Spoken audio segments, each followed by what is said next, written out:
जय श्री कृष्ण विद्यार्थी बहन। सुप्रभात। आज हम हमारी हिंदी 11वीं कक्षा में एक नई कविता लिखने वाले हैं और कविता का शीर्षक है डंका, जो कि परीक्षा में नहीं पूछी जाने वाली। हाँ हाँ हाँ हाँ, मैंने जो कहा ना कि परीक्षा में नहीं पूछी जाने वाली, स्टॉप मत कर देना वीडियो, क्योंकि इसमें जो संदेश दिया है वो हमारे लिए बहुत महत्वपूर्ण है जीवन में उतारने के लिए, देश के लिए, खुद के लिए क्या अच्छा है और हमें क्या करना चाहिए। एक संदेश दिया है सुब्रमण्य भारती जी ने। तो देखते हैं कि कविता का संदेश क्या है। मैं संक्षेप में ही समझा दूंगी, आपकी 5 मिनट होगी, पर 5 मिनट के संदेश में आपको बहुत सारा ज्ञान मिलने वाला है कि जीवन में उतारेंगे ना तो आप अपना भविष्य उज्जवल पाएंगे। तो देखेंगे ना? यस। उससे पहले देख लेते हैं कि मैंने कुछ लिखा है। क्या लिखा है? लिखा है कि गुजराती है कि जेना माटे लागणी એટલે કે પ્રેમ, જેના માટે લાગણી હોય ને તેના પ્રત્યે કાળજી લેવાનું શીખવવું પડતું જ નથી। જેમ કે એક માતાને એના દીકરા માટે પ્રેમ હોય છે, લાગણી હોય છે, તો માતાને શીખવવું પડે છે કે તારા દીકરાની કાળજી રાખ, આવી રીતે કાળજી રાખ। એ કાળજી લે જ છે, કેમ કે નેચરલ છે, કુદરતી છે। એટલે તમને જે વસ્તુ, જે વ્યક્તિ કે જે જગ્યા માટે, જે સંસ્થા માટે લાગણી હોય ને એની કાળજી લેવાનું તમને શીખવવું પડતું નથી। તમે ઓટોમેટિક એની કાળજી લો જ છો।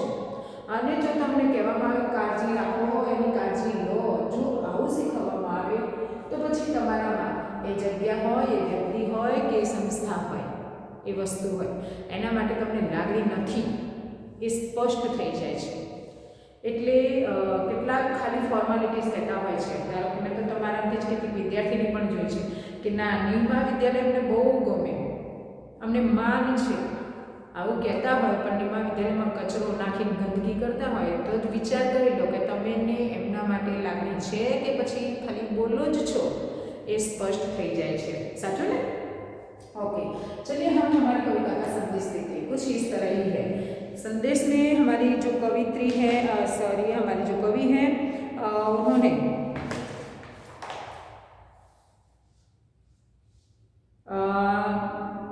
हमें एक काव्य तमिल से जो कि लिखा है उन्होंने, और फिर हमारे सामने हिंदी में रखा गया है।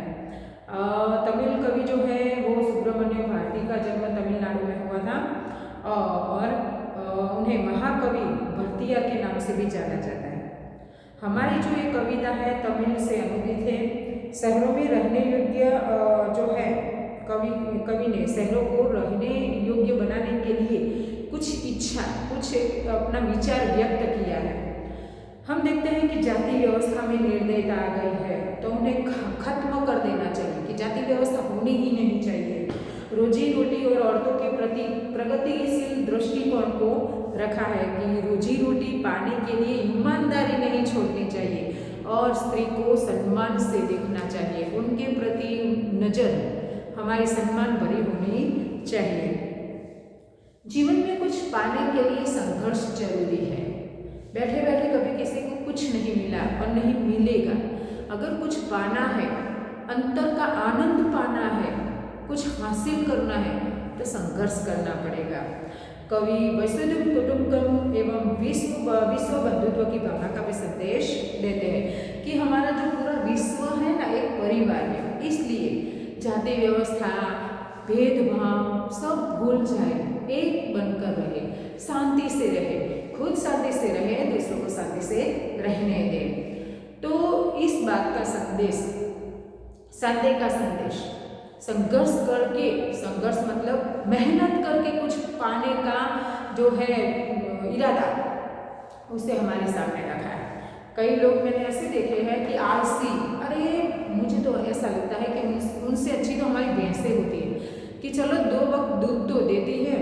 कई लोग तो इतने आलसी होते हैं, सिर्फ खाते पीते हैं, बदले में काम भी नहीं करते और पड़े पड़े बस ऑर्डर किया करते हैं। तो कुछ लोग ऐसे होते हैं और कई लोग इतने स्वार्थी होते हैं, खुद के लिए जीते हैं, कभी दूसरों के लिए जीते ही नहीं, क्योंकि उन्हें अब खुद से ही प्रेम होता है, दूसरों से नहीं, इसलिए खुद के लिए जो भी है सजना संवरना, जो खाना पीना, खुद के लिए, दूसरों की चिंता ही नहीं करते।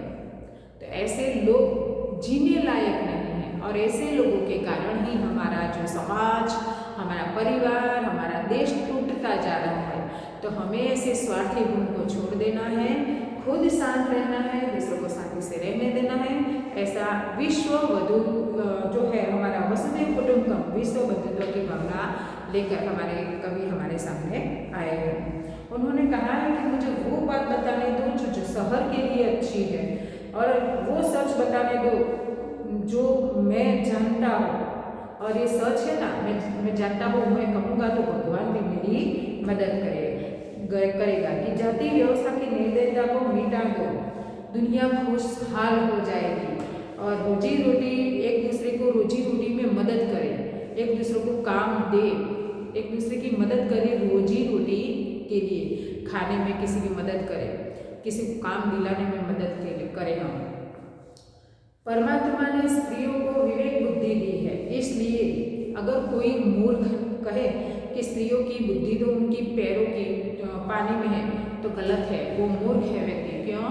क्योंकि खुद सरस्वती देवी ही बुद्धि की देवी है, तो स्त्री बुद्धिमान है। अगर कोई कहे कि स्त्रियों में बुद्धि नहीं है तो वो व्यक्ति मूर्ख है। कि हमारी दो आंखें हैं, दोनों आंखों का मूल्य एक ही होता है, दोनों एक देखती है और तब हमें संपूर्ण चित्र दिखाई देता है। एक आंख बंद कर दो तो ईश्वर का चित्र थोड़ा सा बंद हो जाएगा। स्त्री पुरुष दोनों महत्वपूर्ण, जो हमारी आंखों की तरह महत्वपूर्ण है समाज के, परिवार के घटक। अगर एक के साथ अन्याय करोगे तो खुद का ही नुकसान करोगे और वो मूर्खता होगी। और औरतों की बुद्धि को हमेशा सम्मान देना चाहिए। फिर कहा है कि ईश्वर की जब आप स्तुति करते हैं, जो पूरी ब्रह्मांड को चलाते हैं, उस ईश्वर के लिए लड़ना क्यों? कई लोग क्या करते हैं कि मेरे भगवान, मेरे राम, मेरे कृष्ण, कोई कहे मेरे अल्लाह, कोई कहे मेरे ये भगवान, तो सब अपने अपने भगवान के लिए लड़ते क्यों हैं?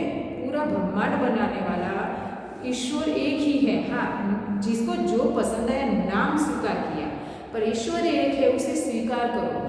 संघर्ष मत करो, लड़ो मत कि नहीं भाई मेरा भगवान बड़ा है उसके लिए लड़ूंगा, उसके लिए नहीं लड़ना है। हाँ, जीवन में प्रगति करो, देश का नाम रोशन करो, उसके लिए संघर्ष करो, पर ईश्वर के लिए संघर्ष करने की बात नहीं की।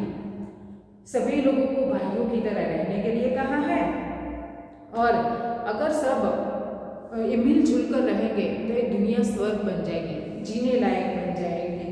और देखें कि खाने एक पे दुनिया में हर आदमी के लिए खाने को काफ़ी है या नहीं, कि हम देख हमारी जो हमारा कर्तव्य, हमारा फर्ज है कि दुनिया में सभी व्यक्ति को खाना मिला या नहीं। हमने खा लिया तो बस, दूसरों का क्या, हमें क्या, ऐसा नहीं। दूसरों को खाना मिला नहीं या नहीं, इंसान के रूप में सोचना हमारा धर्म है। हमारे आंगन में रहते कुत्ते हो, हमारे आसपास कोई पशु हो, गाय हो, तो उनसे खाना मिला या नहीं उसकी भी चिंता होनी चाहिए, और जितना हो सके हमें प्रयत्न करना चाहिए उनकी भूख मिटाने का, अच्छा जीवन बिताने के लिए कहा है। कभी भी हाँ, खुद पर हक रखो अपना, पर दूसरों पर कभी हक मत जताओ। और दुनिया में हर इंसान को समानता दो, समानता कि मैं बड़ा दूसरा छोटा नहीं, सभी समान ही है, और तब किसी का नुकसान न होगा, बल्कि सब स्वतंत्र होंगे, सब एक दूसरे के साथ मिलजुल कर रहेंगे। एक कविता का संदेश है। तो स्त्रियों को सम्मान देना, विश्व बंधुत्व की भावना रखना,